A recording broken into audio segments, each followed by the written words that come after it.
Paul had only once, as he was going from Jerusalem to Damascus to capture the Christians and to bring them to Jerusalem for punishment.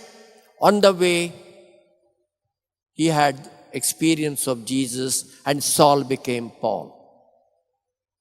Mother Teresa had God experience only once when she left the Loreto convent, and as she was traveling to Darjeeling by narrow gauge train, she saw outside children were playing instead of going to school.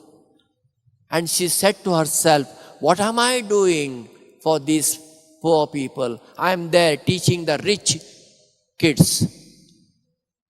Her life changed.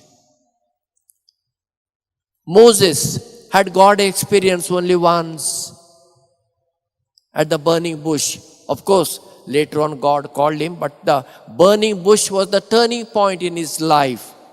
So today let us earnestly ask the Lord, please give us your vision. Show us your mercy, your love and kindness. And it will come when we least expect. It is a God's gift. We cannot demand it. We cannot earn it on our own. It is a gift. Let us ask God to give this gift so that our life may be transformed.